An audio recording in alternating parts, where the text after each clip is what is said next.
जीवन में कुछ अलग करना चाहते हो तो भीड़ से हटकर चलो, क्योंकि भीड़ साहस तो देती है लेकिन पहचान छीन लेती है। नमस्कार, स्वागत है आपका मेरे कार्यक्रम रूबरू में। मैं विश्वेंदु जयपुरिया। मेरे साथ जो आज शख्स स्टूडियो में मौजूद हैं, उन्होंने अपनी एक खुद की अलग पहचान बनाई है, लेकिन फिलहाल शहर में वो एक अनोखा कार्य कर रहे हैं।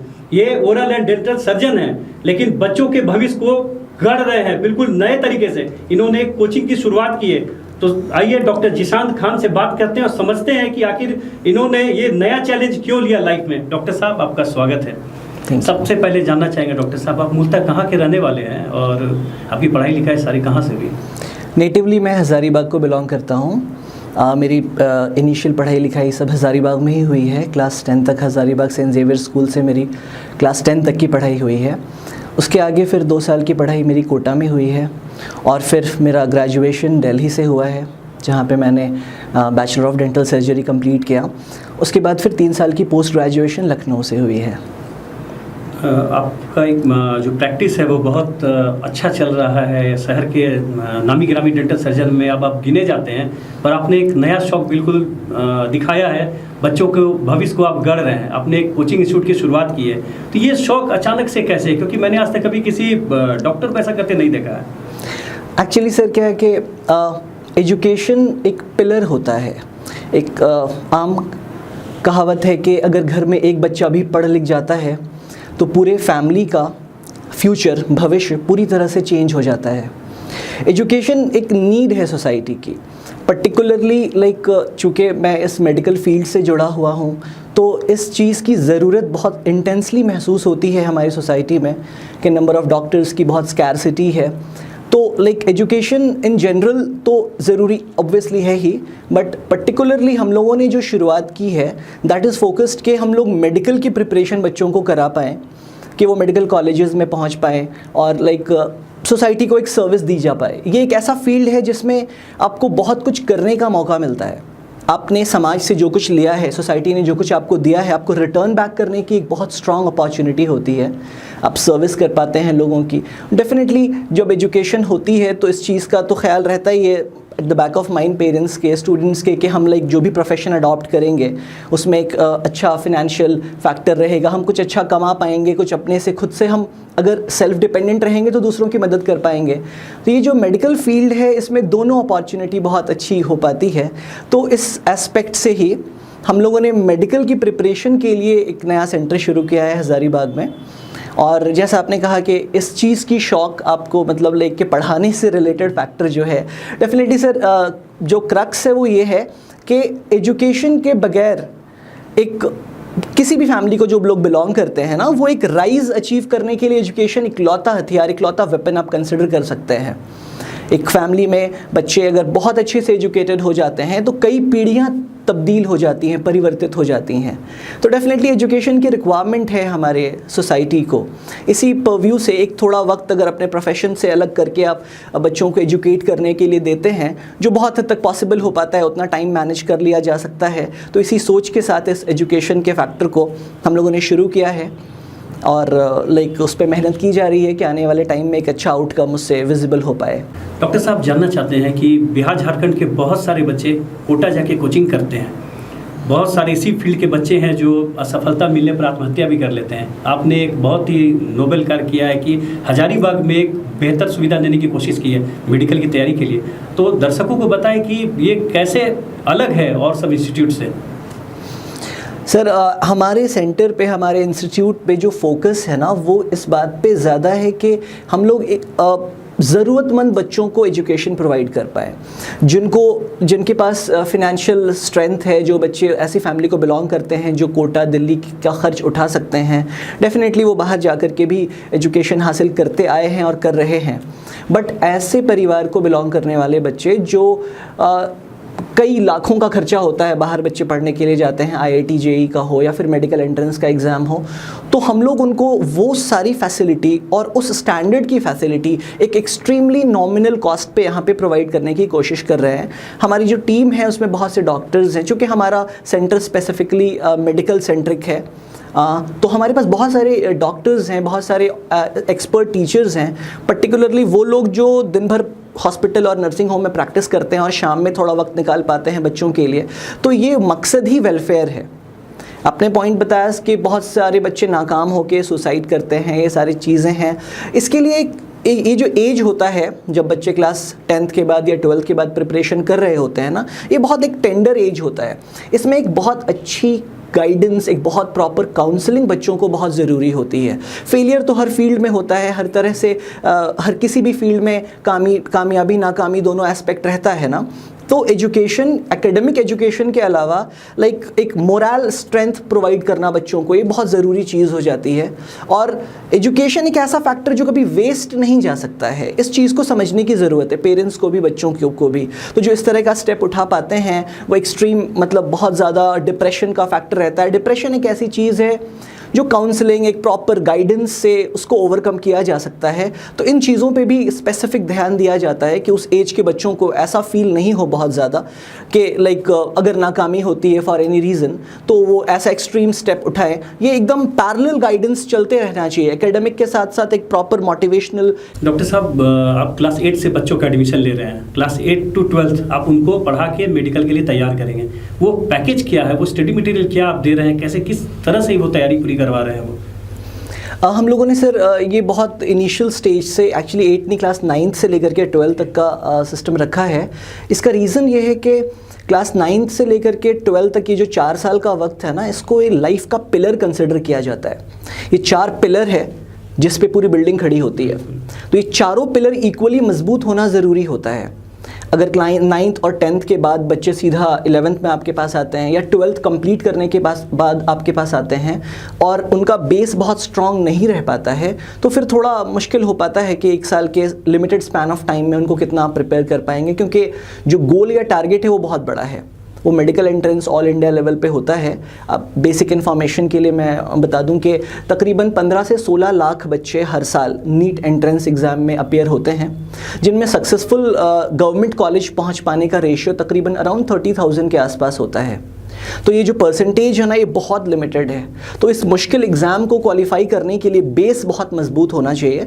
इसलिए हम लोगों ने 9th, 10th, 11th, 12th का एक मतलब ऑप्शन रखा है कि बच्चे जो पेरेंट्स चाहते हैं कि मतलब शुरू से दिमाग में ये बात सेट है कि हम अपने बच्चों को मेडिकल फील्ड में डालना चाहेंगे, तो 9th ऑनवर्ड्स हम लोग प्रिपरेशन स्टार्ट करते हैं, जो पैरेलल होता है स्कूल की प्रिपरेशन के साथ साथ। जैसे अगर CBSE में या फिर जो भी उनका स्टेट बोर्ड भी है, अगर तो जो बच्चों को स्कूल में पढ़ना है, NCERT बुक्स पढ़ना है, उन सारी चीज़ों के साथ साथ एक एडिटिव मतलब नॉलेज भी वहीं से प्रोवाइड करना शुरू किया जाता है। क्योंकि बीज जब बोया गया है तो रूट की स्ट्रेंथ उसी टाइम से डिपेंडेंट होगी कि कितना अच्छा उनको फर्टिलाइज़र, कितने प्रॉपर न्यूट्रिशन मिल रहा है राइट फ्रॉम द बिगनिंग।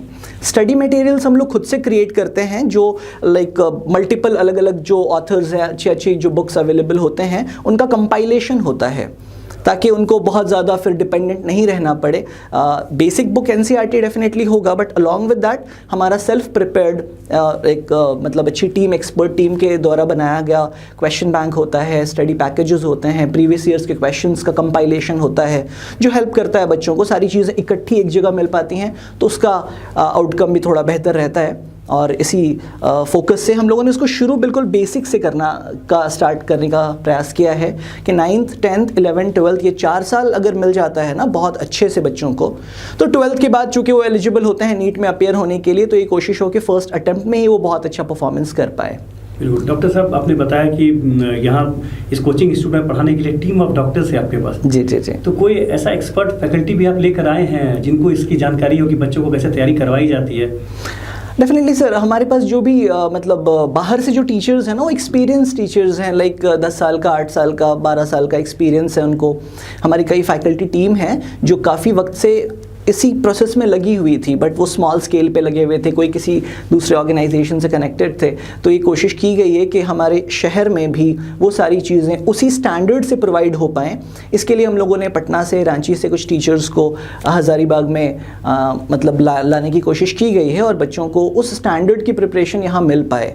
तो उसके लिए ये है। और साथ साथ पैरेलली हमारी कोशिश ये भी चल रही है कि हम यहाँ लोकल लेवल पे भी टीचर्स को उस लेवल पे प्रिपेयर कर पाएँ कि आने वाले वक्त में मतलब यहाँ पे जो टीचर्स अवेलेबल हैं पहले भी, और उनकी ट्रेनिंग भी इस तरह से हो पाए। स्टूडेंट की जो क्लासेस चलनी है वो अपनी जगह चलनी है, बट टीचर्स को भी इस लेवल पे ट्रेन किया जाए कि जो स्टैंडर्ड बाहर मिल पाता है बच्चों को, वो सारे तरह से टीचर्स प्रिपेयर हो पाएँ कि वो आने वाले वक्त में, आने वाले सालों में बच्चों को उसी स्टैंडर्ड से प्रिपरेशन करवा पाएँ। डॉक्टर साहब, आपने खुद भी डेंटल आप सर्जन हैं और आपको मालूम है कि यहाँ तक पहुँचने की राह बहुत कठिन है। जी जी। तो ये कितना मुश्किल सफ़र है किसी बच्चों के लिए, अगर वो सोचता है कि मैं डॉक्टर बनूंगा आगे जाके 12th के बाद में, अगर ऐसा कोई एग्ज़ाम लूँगा कम्पिटिटिव, तो ये सफ़र कितना टफ है और ऐसे गाइडेंस की उसे कितनी ज़रूरत है? सर, कोई भी बड़ा काम मुश्किल ही होता है, तभी वो बड़ा कहलाता है। ये जो प्रोफेशन है जिसमें लोग आपको भगवान का दर्जा देते हैं धरती पे, ये कहा जाता है कि डॉक्टर को, मतलब कहने का फैक्टर ये आता है कि एक रूप है भगवान का डॉक्टर। तो ये जो DR. का प्रीफिक्स लगता है, ये हर इंसान के आगे नहीं लग पाता है ना। मिस्टर मिसेस लगता है, श्रीमान लगता है, बट ये DR. कमाने के लिए तो मेहनत की ज़रूरत पड़ेगी ना। किसी भी बहुत अच्छे अचीवमेंट को जाने के लिए डेडिकेशन की रिक्वायरमेंट होगी। बहुत से लोग कोशिश करेंगे, बट उसमें से कुछ ही लोग सक्सेसफुल उस मुकाम पे पहुंच पाएंगे।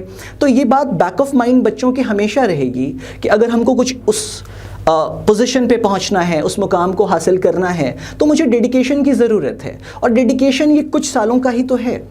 ये जो क्लास 9, 10, 11, 12 का दौर है, इसमें थोड़ा एक्स्ट्रा मेहनत की ज़रूरत है। तो जो एक्स्ट्रा आपको सोशल रिस्पेक्ट मिलता है, एक रिकॉग्निशन मिलता है, ये सारी चीज़ें अगर एक्स्ट्रा चाहिए तो मेहनत या डेडिकेशन भी थोड़ी एक्स्ट्रा चाहिए होगी ना। मुश्किल सफ़र नहीं होता है कुछ भी, डेडिकेशन की रिक्वायरमेंट होती है। वक्त लंबा लगता है, देखा जाए तो हर काम मुश्किल है, लेकिन मुश्किल चीज़ों को भी अचीव कर पाना, नामुमकिन और मुश्किल में बहुत फ़र्क है। तो डेफिनेटली जो चीज़ अचीवेबल होती है उसको मुश्किल मेंशन करना बहुत ज़्यादा रिक्वायर्ड नहीं है। डेडिकेशन अगर है, चाह है उस चीज़ को अचीव करने की, तो डेफिनेटली वो अचीवेबल है। और वो काम जो कोई और कर पा रहा है, अगर बच्चों के दिमाग में ये बात रहती है कि इतने सारे लोग जो वो चीज़ कर पा रहे हैं, तो वाई कांट आई, मैं भी तो कर सकता हूँ। अगर मेरे अंदर भी वो जुनून है, वो डेडिकेशन है, ये सारी चीज़ें इम्बाइब करनी पड़ती है बच्चों को। क्लासेस में मोटिवेशनल सेशंस दिए जाते हैं, उनको एग्जाम्पल्स दिखाए जाते हैं। खुद से जो अभी स्टूडेंट्स मेडिकल कॉलेजेस में पढ़ रहे हैं, वो आकर के बच्चों को मोटिवेट करते हैं, तो डेफिनेटली वो चीज़ अचीवेबल हो जाती है। ये गाइडेंस की ज़रूरत है, ये कोचिंग की ज़रूरत है बच्चों को, ताकि वो क्रैक कर सके उस टफ एग्जामिनेशन। बिल्कुल बिल्कुल बिल्कुल राइट सर। तो उसमें डेडिकेशन और वो सारी चीज़ें खुद पनपती हैं, अगर देख करके भी मोटिवेट होता है इंसान किसी और को। तो वो जो एक एज है ना, मतलब 9th, 10th, 11th, 12th का जो एक उम्र होता है, 14 साल से लेकर के 17 साल के आसपास का जो एज होता है बच्चों का, ये एक बहुत एक्टिव एज कंसिडर किया जाता है। जुनून, एंथुजियाज्म, ये बहुत अच्छे से हार्नेस हो सकता है इस एज में। रिक्वायरमेंट होगी बस एक गाइडेंस की, एक कोई हो जो बच्चों को इस तरह से मतलब गाइड कर पाए, या तो घर के लेवल पे हो, स्कूल लेवल पे हो, या फिर मेंटल्स लेवल पे हो। तो ये चीज़ें पॉसिबल होती हैं बिल्कुल।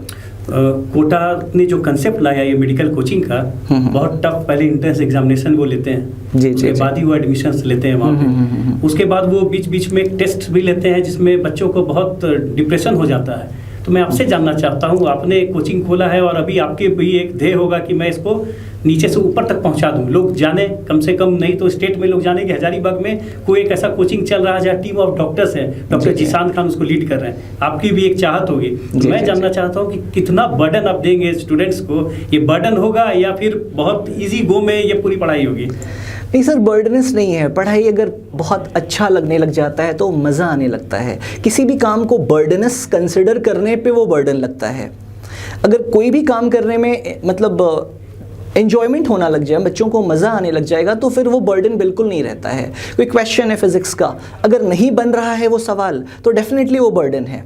बट अगर वो क्वेश्चन सॉल्व होता जाएगा तो चाहत डेवलप होती है और ऐसा क्वेश्चन अटेम्प्ट करने का। तो ये सिनेरियो क्रिएट करने का रिक्वायरमेंट है हर एक इंस्टीट्यूट में, हर एक कोचिंग ऑर्गेनाइजेशंस में, कि पढ़ाई को बर्डन मतलब लगने ही नहीं दिया जाए बच्चों को। तो इसके लिए एक प्रॉपर मतलब प्रिपरेशन, एक प्रॉपर एक गाइडलाइन इस तरह का फॉलो हो, टीचर्स को भी वैसे गाइड करके रखा जाए, टेस्ट पैटर्न्स को भी रखा जाए। तो देखिए सर, कॉम्पिटिटिव फील्ड में तो मतलब जो रैंक्स हैं या परफॉर्मेंस है, ये मैटर करेगा। ये बहुत प्रैक्टिकल बात है कि हम ऐसा नहीं बोल सकते कि लाइक 100 में किसी को 30 आ रहा है तो भी ठीक है, 90 आ रहा है तो भी ठीक है। ये कहने की बात है, दोनों ठीक है, चलो ठीक है, अपनी अपनी कैपेसिटी है, बट कैपेसिटी बढ़ाने की ज़रूरत होगी अगर हम कॉम्पिटिटिव नज़रिए से देखें तो। क्योंकि जैसा मैंने आपको बताया कि 15 लाख में अगर 30,000 चुने जाएंगे तो बेस्ट 30,000 चुने जाएंगे ना।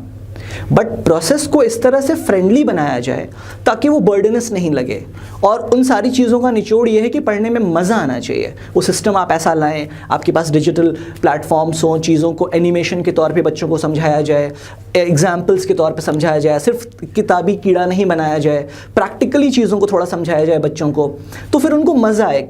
किसी भी तरह से अगर कोई भी काम कोई इन्जॉय करना शुरू करेगा तो उसमें वो बहुत अच्छा करना शुरू करेगा, तो फिर वो डिप्रेशन होना या फिर लाइक बर्डनस होना, ये सारी चीज़ें फिर धीरे धीरे करके कम हो जाएंगी। तो सिस्टम ऑफ स्टडी में थोड़ी चेंजेस की रिक्वायरमेंट होगी एज अ होल। मैंने आपके कोचिंग इंस्टीट्यूट को देखा है, बहुत उम्दा इंफ्रास्ट्रक्चर आपने प्रोवाइड किया है बच्चों को। जानना चाहता हूँ कि उसका नाम क्या है कोचिंग इंस्टीट्यूट का, और कितने घंटे की रोज़ पढ़ाई होती है वहाँ पे? हमारे सेंटर का नाम एक्सेलेंस स्टडी सर्कल है, और कोशिश ये है कि हज़ारीबाग टाउन में एक अच्छा इंफ्रास्ट्रक्चर के तौर पे इसलिए भी थोड़ा फोकस किया गया है कि जब बच्चे बाहर जाते हैं तो उनको एक अच्छा हाईफाई क्लासरूम मिलता है, हाईफाई सेंटर मिलता है, जहाँ पे थोड़ा इन्वायरमेंट का रोल होता है, साइकोलॉजिकल रोल होता है इन्वायरमेंट का। हम कहाँ बैठ के पढ़ रहे हैं, कितना गर्मी है, कितना प्रॉपर टाइप का मतलब क्लाइमेटिक एनवायरमेंटल कंडीशन है, ये सारी चीज़ें मैटर करती हैं डेफिनेटली साइकोलॉजिकल लेवल पे। तो इसी कोशिश से एक अटेम्प्ट लिया गया है कि एक अच्छा इंफ्रास्ट्रक्चर प्रोवाइड किया जा पाए बच्चों को। और ड्यूरेशन का जो फैक्टर है वो क्लासेस पे वैरी करता है। जैसे इनिशियल लेवल पे 9-10 के बच्चे हैं तो उनको हम लोग 2 क्लासेस एवरीडे प्रोवाइड करते हैं। 11-12 में 3 क्लासेस होते हैं, फिजिक्स, केमिस्ट्री, बायोलॉजी की। और जो 12th पास आउट बच्चे हैं वो 1 साल की जिनको प्रिपरेशन देनी है तो उनका ड्यूरेशन थोड़ा और लंबा होता है, चूँकि वो स्कूल से फ्री हो चुके होते हैं ना, तो उनको मॉर्निंग और इवनिंग दोनों सेशंस का टाइम दिया जाता है। तो ड्यूरेशन ऑफ क्लासेस इस बात पे वैरी करेगा कि बच्चा कौन से क्लास में है और उनकी मंजिल कितनी दूरी पे है उनसे। 12th पास आउट बहुत नज़दीक पहुंच चुके हैं, 11th वाले बच्चों के पास अभी 2 साल का वक्त है, 12th वाले बच्चों के पास लिमिटेड टाइम है। तो ड्यूरेशन ऑफ क्लासेस वैरी करता है, 3 आवर to 6 आवर्स तक का भी ड्यूरेशन होता है। लेकिन ड्यूरेशन बर्डनस नहीं हो इसकी कोशिश की जाती है, ब्रेक्स होते हैं बीच बीच में। और जैसा मैंने आपको मेंशन किया कि अगर पढ़ाई इंटरटेनिंग हो जाए, जिसमें उनको मज़ा आए, तो वो आप सुबह से शाम तक भी उनको पढ़ाएंगे तो उनको वो बोझ नहीं लगे। तो ये एक आइडिया रखा गया है। एक बहुत महत्वपूर्ण सवाल है डॉक्टर साहब की, ये हज़ारीबाग है जी। और गार्जियन जो पेरेंट्स जो है वो बच्चों पर थोपते हैं कि तुम्हें डॉक्टर बनना है, तुम्हें इंजीनियर बनना है। ऐसे थोपे हुए बच्चे भी आपके पास आ सकते हैं जो पढ़ाई में बिल्कुल भी अच्छे ना हो, आप उन्हें एकदम सिस्टमेटिक वे में पढ़ा रहे हैं, सारी कुछ चीज़ें बता रहे हैं, लेकिन एंड ऑफ द डे वो रिजल्ट बहुत ख़राब कर रहे हैं। तो फिर ऐसे बच्चों के साथ आप क्या करेंगे? अच्छा सवाल है आपका ये। कई बार होता है कि पेरेंट्स की ख्वाहिश होती है, पापा मम्मी चाहते हैं कि हमारा बेटा डॉक्टर बने, बट बच्चे का इंटरेस्ट किसी और काम में है। यहाँ पे थोड़ा एक डाइवर्स फैक्टर है, इसको थोड़ा अच्छे से बारीकी से समझने की ज़रूरत है। बच्चों का जो इंटरेस्ट है ना, इनिशियल स्टेज में बच्चा अगर 9th 10th में पढ़ रहा है तो बच्चों में वो एक्सपीरियंस नहीं है। शौक हो सकता है, इंटरेस्ट और डिज़ायर का एक इंक्लाइनेशन है। मान लीजिए वो सिंगर बनना चाहता है, क्रिकेटर बनना चाहता है, बट फादर और मदर जो माँ बाप हैं वो चाहते हैं कि बच्चा डॉक्टर बने, क्योंकि उनको लगता है कि इसमें फ्यूचर है। उनको शायद ऐसा लग सकता है कि क्रिकेट खेलेगा, पता नहीं कितना दूर तक जा पाएगा, कितने आगे तक प्रोसीड कर पाएगा, नहीं कर पाएगा। तो बच्चों का इंटरेस्ट डेफिनेटली प्रायोरिटी में आएगा। माँ बाप क्या चाहते हैं वो उनका शौक, उनकी ख्वाहिश, उनका डिज़ायर भी रेस्पेक्टेबल फैक्टर रहेगा, बट बच्चे क्या चाहेंगे ये ज़्यादा ऊपर आएगा। इस केस में बच्चों को एक काउंसलिंग हो बाय द पेरेंट्स कि अगर आप इस फील्ड में जाएंगे तो आप कहाँ तक जा पाएंगे, या फिर कितनी अपॉर्चुनिटीज़ या प्रोबेबल ऑप्शंस आपके पास होते हैं। आप इस फील्ड में जाएंगे तो आप कहाँ तक जा पाएंगे, एग्जाम्पल्स होते हैं सोसाइटी में, उसका हेल्प लेकर के पेरेंट्स इस काम को कर पाते हैं। बच्चों को एक गाइडेंस की ज़रूरत होगी। जैसे मैंने शुरू में बोला आपको कि उस उम्र में तजुर्बा नहीं होता है बच्चों को, और कई बार वो मूवीज़ से देख करके या किसी XYZ चीज़ों से थोड़ा अफेक्टेड होते हैं, कई बार उससे इंस्पायर्ड होते हैं। बट लॉन्ग रन में जो प्रोफेशन माँ बाप चाहेंगे बच्चों के लिए, वो इस एस्पेक्ट से जुड़ा होगा कि उसमें कितना सिक्योरिटी है, कितना स्टेबलाइजेशन है आगे जा कर के। बट थोपा जाने वाला फैक्टर हमेशा नुकसान करेगा। मिला जुला की बात ये होगी कि अगर बच्चों को ये काउंसिल करके मोटिवेट किया जा पाए कि आप जो करना चाहते हो और हम जो चाहते हैं आप करें, दोनों में क्या फ़र्क है, और ये अंडरस्टैंडिंग डेवलप हो और बच्चे फिर उस चीज़ को ऑप्ट कर पाएँ तो वो बेटर होगा। फिर आपके इस सवाल पे आते हैं कि आपके पास जो बच्चे आते होंगे और उनमें है ऐसा कि पेरेंट्स चाहते हैं बट बच्चे नहीं चाहते, तो वो चीज़ हम लोग फ़िल्टर कर लेते हैं एडमिशन के टाइम पे। हम ये उन्हीं बच्चों को उन बच्चों का टेस्ट होगा एडमिशन से पहले, एक initial basic kind of test होगा और बच्चों से ये डिस्कशन हो जाएगा, प्रॉपर काउंसलिंग हो जाती है। हाँ बिल्कुल बिल्कुल बिल्कुल, कि अगर बच्चे डेडिकेटेड हैं, अगर वो हमारे इंस्टीट्यूट से जुड़ेंगे तो डेफिनेटली उनके ऊपर बहुत मेहनत की जाएगी। लेकिन जिनके ऊपर बहुत मेहनत की जाएगी, इससे पहले ये फ़िल्टर होना ज़रूरी है कि वो खुद मेहनत कर पाएंगे ना अपने ऊपर। तो ये डिस्कशन बच्चों के साथ एक प्रॉपर काउंसलिंग टीम पहले कर लेगी। और पेरेंट्स को भी ये मतलब समझाया जाएगा कि अगर बच्चों का बहुत स्ट्रॉन्ग डिज़ायर नहीं है उस फील्ड में, तो फिर ज़बरदस्ती कामयाबी नहीं आ सकती है, गन पॉइंट पे पढ़ाई नहीं हो सकती। तो इस चीज़ के लिए ये चीज़ पहले फैमिली लेवल पे प्रिपेयर हो जाना है कि what the child wants, if the child really wants to achieve that, तो फिर उसके लिए उनके ऊपर बहुत एफर्ट लगाया जाएगा, पूरी शिद्दत से मेहनत की जाएगी। तो लेकिन शर्त पहली तो ये है कि बच्चों में खुद ये डिज़ायर डेवलप होना चाहिए। तो मेरा उन पेरेंट्स से ये सजेशन होगा कि ये चीज़ बच्चों को काउंसिल की ज़रूरत होगी क्लास 8, 9 ऑनवर्ड्स ही, कि जिस भी फील्ड में वो जाएँ, IIT फील्ड में जाएँ, मेडिकल फील्ड में जाएँ, या फिर वो एडमिनिस्ट्रेटिव फील्ड में जाना चाहें, they should have a vision. उनको दिखना चाहिए कि आगे क्या है। सिर्फ इनिशियल लेवल पे छोटी मोटी चीज़ें लाइक जैसे कि लाइक मॉडल बनने का फैक्टर, क्रिकेटर बनने का फैक्टर, सिंगर, डांसर, ये बहुत कॉमन चीज़ें हैं जो बहुत क्विक इंस्पिरेशन करता है बच्चों को, थोड़ा बहुत लाइक इनिशियल लेवल पे सक्सेस देख करके। बट एक स्टेबल करियर बहुत इंपॉर्टेंट है और उस पर डिस्कशन होना ज़रूरी है। 8th ऑनवर्ड्स ही फादर मदर बैठे बच्चों के साथ बातें करें, उनके सब्जेक्ट इंटरेस्ट पे डिस्कशन करें, ताकि वो 10th लेवल तक पहुँचते पहुँचते इस चीज़ के नतीजे पे पहुँच पाएँ कि 10th के बाद किन सब्जेक्ट्स के अकॉर्डिंग वो प्रोसीड अहेड करेंगे। क्योंकि 10th के बाद तो बहुत से रास्ते निकलेंगे अलग अलग डायरेक्शन में, मैथ्स का डायरेक्शन अलग होगा, कॉमर्स अलग होगा, बायोलॉजी अलग होगा, आर्ट्स अलग होगा, और इन सारे रास्तों में किसी एक रास्ते पे चलना है बच्चे को। तो ये डिस्कशन अगर पहले से होता रहेगा ना, तो एक माइंडसेट बच्चे का बनता रहता है। आपने खुद के लिए एक अलग राह बनाई है और बहुत मेहनत करके यहाँ तक आप पहुँचे हैं, तो बच्चों से क्या कहना चाहेंगे, कितने घंटे का सेल्फ स्टडी होना चाहिए, ये जो पढ़ाई में डिसिप्लिन है ये कैसा होना चाहिए, तभी वो वहाँ पहुँच सकते हैं जहाँ आज आप हैं? बहुत बेसिक सा फैक्टर इतना है ना सर कि अगर जो वक्त हम लाइक स्कूल में या कोचिंग इंस्टीट्यूट में दे पाते हैं, उसका 50% टाइम एटलीस्ट हमको खुद से घर पे अलग से देने की ज़रूरत होगी। और ये टाइम निचोड़ के निकालना पड़ेगा, 3 से 4 घंटे at least 3 hours to 4 hours class 10th onwards self study को देना पड़ेगा। इनिशियल लेवल पे मतलब 4, 5, 6 में उसकी उतनी वक्त की ज़रूरत बिल्कुल नहीं होगी, but 10th onwards 3 to 4 hours self study needful होगा, एटलीस्ट उतना ज़रूरत होगा। क्योंकि बार बार फिर मैं उसी डेटा को रिपीट करूँगा कि 15 लाख में अगर 30,000 में आना है तो फिर बाकियों से थोड़ी ज़्यादा डेडिकेशन की ज़रूरत होगी। आपने बताया कि कई आपके टीम ऑफ डॉक्टर्स है जो वहाँ समय दे रहे हैं, अपना कीमती समय दे रहे हैं, तो काफ़ी कीमती समय होता है डॉक्टर्स का। आप क्लिनिक में भी समय दे रहे हैं, बहुत सारे पेशेंट्स आते हैं, फिर कैसे आप समय निकाल पा रहे हैं इस काम के लिए? जो भी हम जिस भी काम को प्रायोरिटी अगर कंसिडर करेंगे तो टाइम निकलना बहुत मुश्किल नहीं होता है। वो इम्पोर्टेंस में हमारे प्रायोरिटी लेवल में कहाँ आता है वो काम, इस पे सारी बातें निर्भर करती हैं। तो लाइक हम लोगों, जैसे मैं अपनी बात बताऊं तो हम लोगों का फैक्टर ये रहता है कि जो लंच आवर है ये स्किप होता है, और जो हमारे साथ और डॉक्टर्स जुड़े हुए हैं तो हम लोग 3 बजे तक अपने क्लिनिक और हॉस्पिटल पे टाइम देने के बाद फिर जो लंच आवर नॉर्मली होता है कि 3 to 5 का डॉक्टर्स रेस्टिंग टाइम होता है, कई बार वो घर जाते हैं, लंच करते हैं, हम लोग इस टाइम को यूटिलाइज़ करते हैं कि हम लोग बच्चों को टाइम दे पाएँ। तो 3 to 6 का टाइम होता है इवनिंग में, और मॉर्निंग आवर्स तो आपके पास अवेलेबल हो पाता है, मॉर्निंग में आवर्स अराउंड 6 to 9 का टाइम, तो अराउंड 6 आवर्स का वक्त हम लोग दे पा रहे हैं वहाँ पे। बाकी और जो नॉन मेडिकोज हैं जो इस प्रोफेशन में पूरी तरह से सिर्फ और सिर्फ टीचिंग के लिए जुड़े हुए हैं, तो they are always available there. तो इस तरह से टाइम मैनेज कर लेना होता है, प्रायोरिटी में आनी चाहिए वो चीज़। अगर आप उस चीज़ को इम्पॉर्टेंट समझेंगे तो डेफिनेटली टाइम निकालना बहुत मुश्किल नहीं होता है। एक अंतिम सवाल आपसे ज़रूर लूँगा कि बहुत अलग एक फील्ड में आप आ गए, मेडिकल लाइन में है और आप बच्चों को तैयारी करवा रहे हैं, उनके जो 4 पिलर है उसमें आप खाद पानी डाल रहे हैं, तो डॉक्टर जिशान खान का के सपने क्या हैं कि मेरा ये इंस्टीट्यूट जो है वो कहाँ तक जाए, कितने बच्चों को मैं डॉक्टर दूँ, हजारीबाग को दूँ, या नाम रोशन करूँ, या फिर मेरे इस इंस्टीट्यूट का नाम कम से कम झारखंड बिहार में लोग जाने? सपने का कोई एंड नहीं होता है एक्चुअली। ड्रीम दिन ब दिन और बड़ा होता चला जाता है, आप अचीवमेंट पे अचीवमेंट स्टेप बाय स्टेप ऊपर बढ़ते चले जाते हैं। बहुत छोटा सा सपना हमने रखा है फ़िलहाल कि हम चाहते हैं कि हज़ारीबाग में पढ़ करके इसी बेस को इस्तेमाल करके बच्चे मेडिकल कॉलेज में पहुंचना शुरू हो जाएं।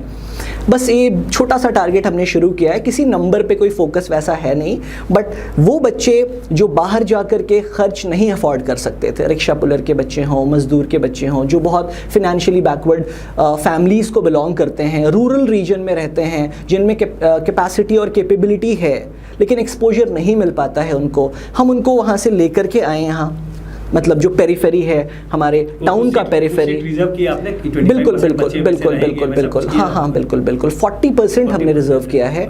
40% सीट्स स्पेसिफिकली ज़रूरतमंद बच्चों के लिए है, जो स्कॉलरशिप टेस्ट प्रोवाइड मतलब उनको वो सारी चीज़ों से फ़िल्टर किया जाएगा और उनको एक्सक्लूसिवली फ्री पढ़ाया जाएगा। मैं आपके ज़रिए बताना चाहूँगा लोगों को कि वैसे बच्चे जो अपने बोर्ड्स में टॉप करते हैं या फिर लाइक जिनकी अच्छी परफॉर्मेंस रहती है, 90+ परफॉर्म करते हैं, वो हमसे आकर के कंसल्ट करेंगे हमारे सेंटर पे। एब्सोल्यूट फ्री ऑफ कॉस्ट उनको पूरे 2 साल 3 साल के क्लासेस दिए जाएंगे।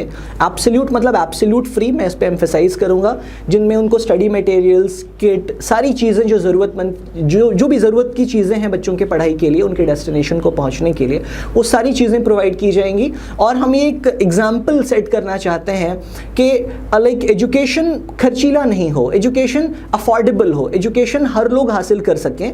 अच्छे एजुकेशन के लिए ज़रूरी नहीं हो जाए कि आप फिनेंशियली बहुत मजबूत हों तो आपको अच्छी शिक्षा मिलेगी। शिक्षा पैसे की मोहताज ना रह जाए, इस पे हमारा फोकस होगा। और आने वाले समय में ऐसे बच्चे जो एक बहुत कमज़ोर फैमिली को बिलोंग करते हैं, वो डॉक्टर बनेंगे, सफ़ेद कोट पहनेंगे, गले में स्टेथोस्कोप होगा, तो उनके माँ बाप को, उनके पेरेंट्स को जो फ़क्र महसूस होगा, हम उसका ज़रिया बन जाएं। तो एक छोटा ड्रीम यही है आने वाले वक्त में, जिसमें मेहनत और कोशिश चल रही है। शिक्षा पैसे की मोहताज नहीं हो जाए, ये बड़ी सोच के साथ आप आगे बढ़ रहे हैं। हमारी आपके साथ शुभकामनाएं हैं। Thank you जो ये so थे much. हमारे साथ जीशान खान। अगली बार फिर किसी नई शख्सियत के साथ हाजिर होता हूँ। धन्यवाद। You leave.